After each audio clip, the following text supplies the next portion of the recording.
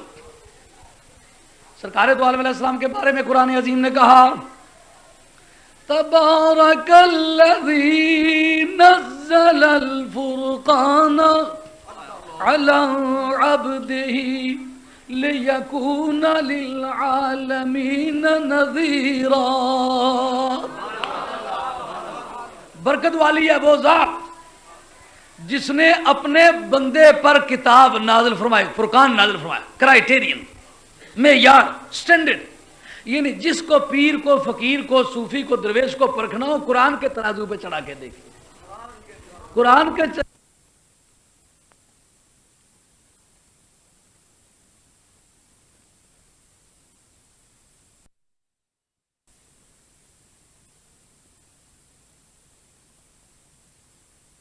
فقر کا یہ طریقہ نہیں ہے. اس کو کتاب اللہ اور سنت رسول اللہ پہ پورا اترنا ہوگا.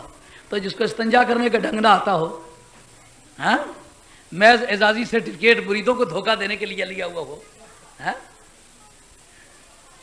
پیری کے لیے تو فٹ نہ ہوگا نا.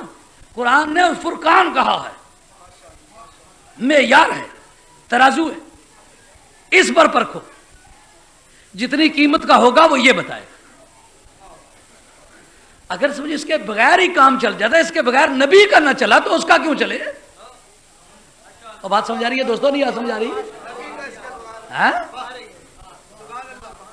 اگر نبی کا مشن قرآن مجید کی تعلیمات کو نافذ کیے بغیر نہیں پورا ہوتا تو وہ پیری کہاں سے درآمد ہوئی ہے جو قرآن مجید کو ساری زندگی کے لیے کہتے تنہائی ڈال دے.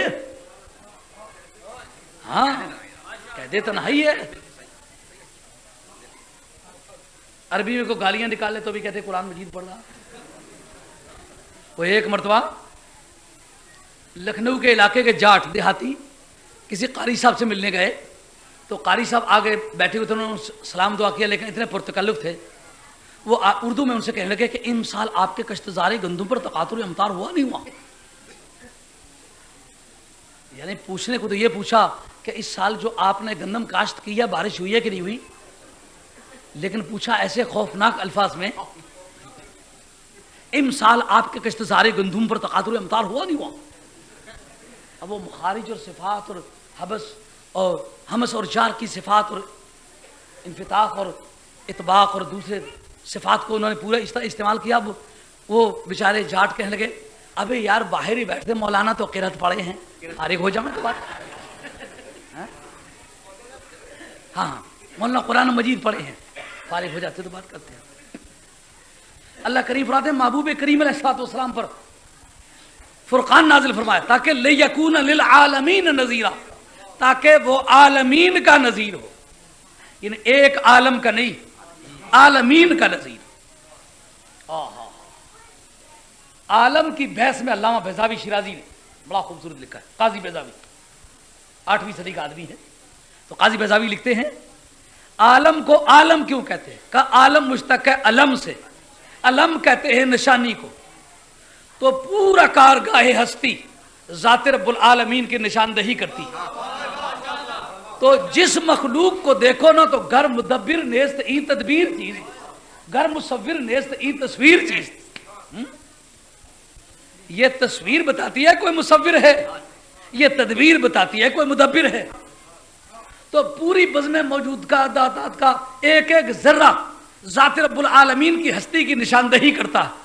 تو ہر عالم کے ہر ذرے کا خدا اکیلا خالق ہے.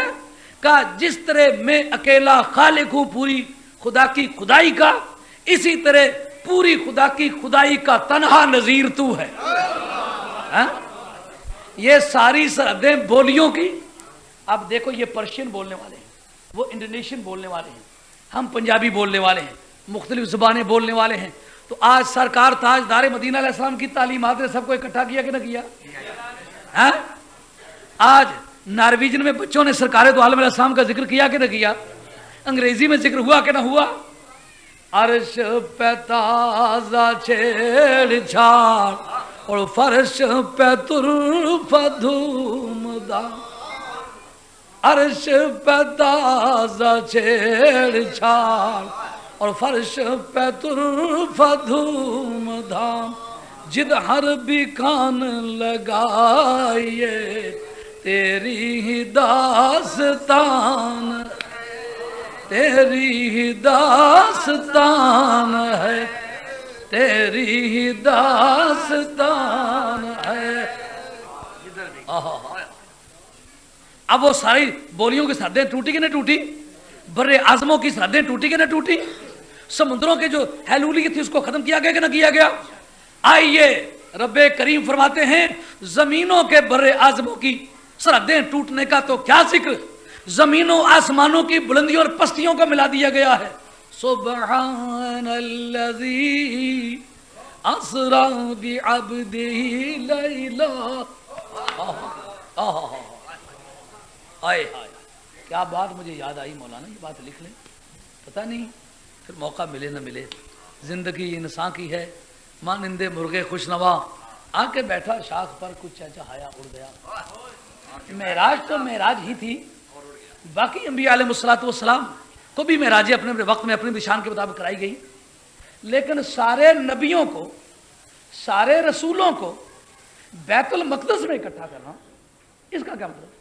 ان کو دو حصے کر لو, اکٹھا کرنا ایک اور بیت المقدس میں کرنا دو. بات پلے پڑ رہی ہے نہیں پڑ رہی ہے؟ ایک اکٹھا کرنا, ایک بیت المقدس میں اکٹھا کرنا, کیونکہ قبلے ہی میں اکٹھا کرنا تھا تو مکے میں اکٹھا کر لیا جا سکتا تھا, مکے میں کیوں اکٹھا نہ کیا؟ اکٹھا کیا اور نبیوں کو جس کمشنری کا چارج لیا جانا ہونا تو اس وقت تھانے دار کو, تحصیلدار کو, مجسٹریٹ کو نہیں بلایا کرتے, اس وقت کمشنر سے چارج لیا جایا کرتا ہے. تو کمشنر سے چارج لینا پوری قوم سے چارج لینے کے برابر ہوتا ہے جو اس کے ماتحت ہوتے. اب جس وقت کے پروردگار عالم نے محبوب کریم علیہ السلام کے نام ہبہ بنایا تو جو لاف گفٹ ہے اس میں ڈونر, ڈونی اور گفٹ, ہبہ کرنے والا واہب, اور جس کے لیے ہبہ کیا گیا موہوب لہو. آج کی عدالتوں میں موہوب لہ استعمال کرتے ہیں, حالانکہ قانونی طور پر یہ غلط ہے. آج کل عدالتوں میں موہوب لہ استعمال کرتے ہیں, لیکن وہ موہوب لہ نہیں ہوتا, موہوب لہو ہوتا ہے, کیونکہ لام تملیک کے لیے آتا ہے, اس کو مالک بناتا ہے. موہوب لہو جس کے لیے ہبہ کیا گیا, اور ایک گفٹ جو ہبہ ہے. اب اس سلسلے میں قاعدہ یہ ہے کہ جس وقت کوئی چیز ہبہ کی گئی ہو, مالک بے شک مالک ہو, لیکن جو پوزیسی انفیکٹ ہو, جو موقع پر قابض ہو, اس کی فری کنسنٹ شرط ہے اس ہبے کے ایگزیبٹ کے ایگزسٹ کرنے کے لیے. یہ ایک شخص ہے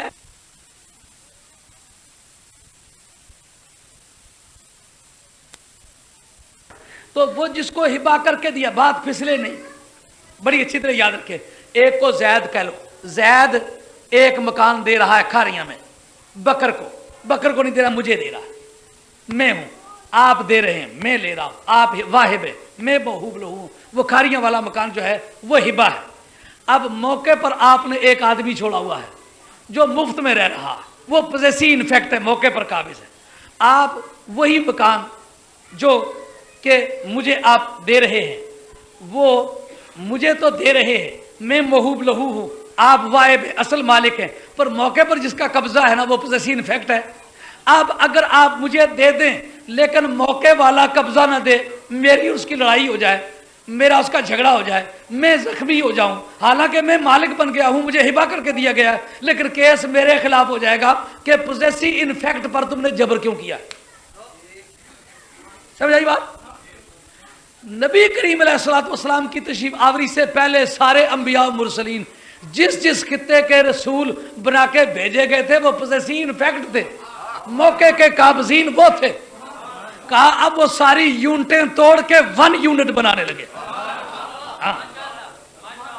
1 یونٹ بنانے لگے. تو آؤ سارے, پر کسی راستے میں یہ چارج دیا جا سکتا تھا نہیں. کہا یہ قاعدہ ہے کہ جس وقت کوئی بڑا کام کرنا ہو مقام مقدس میں کھڑے ہو کے کرتے ہیں. الوے وفاداری اٹھاتے ہیں نا تو کسی امپورٹنٹ مقام پر چل کر کے اٹھاتے ہیں کہ وہاں چلو, وہاں چل کر کے اٹھاؤ. چونکہ قیامت کے میدان میں نظام معدلت عدالت قائم ہونے والی ہے بیت المقدس شریف میں. تو قیامت کے میدان میں جو